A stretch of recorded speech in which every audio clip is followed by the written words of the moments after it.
আপনার এই বাচ্চা, এতটুকু বাচ্চা যেই জিনিসটা বুঝছে সেটা আপনারা বোঝেন নাই। সি, আপনাদের কি লজ্জা করে না? এই বৃদ্ধ মাকে বৃদ্ধাশ্রমে রাখতে আসছেন।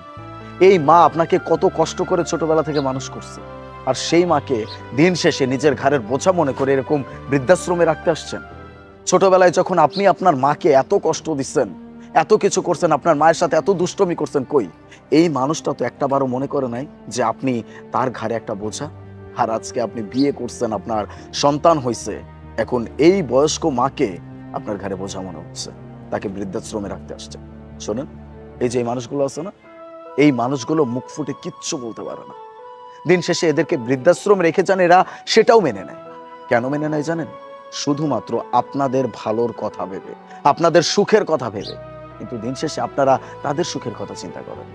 আমি আমি প্রয়োজনে ওনার হয়ে ফ্রিতে কেস লড়ব, তারপরেও আপনাদেরকে আমি শাস্তি দিয়ে দম। কারণ যেই সন্তানেরা তার মায়ের মর্ম বোঝে না, তার বাবার মর্ম বোঝে না, সেই সন্তানদের ভালো থাকার কোনো অধিকার নেই। আজকে আপনার সন্তান যে কথাটা বলছে না, যে বয়সকালে আপনার সন্তান যখন বড় হয়ে যাবে তখন আপনাদেরকেও এই বৃদ্ধাশ্রমে রেখে যাবে, এই কথাটার মর্ম যদি বুঝে থাকেন, তাহলে আপনার মায়ের সাথে, মানে আপনাদের মায়ের সাথে এমন কাজ আপনারা করতে পারবেন না। কি আপনাদের কি বিবেক বলতে কিচ্ছু নাই? হ্যাঁ, এতটুকু একটা বাচ্চা যেই কথাটা বুঝতে পারছে, সেটা আপনারা কেন বুঝতে পারতেছেন না?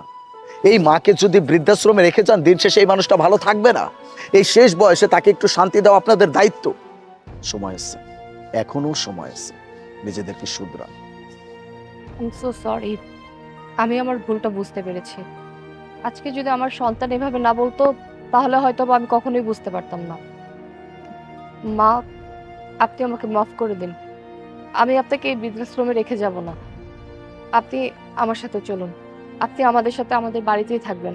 আমরা সবাই একসাথেই থাকবো।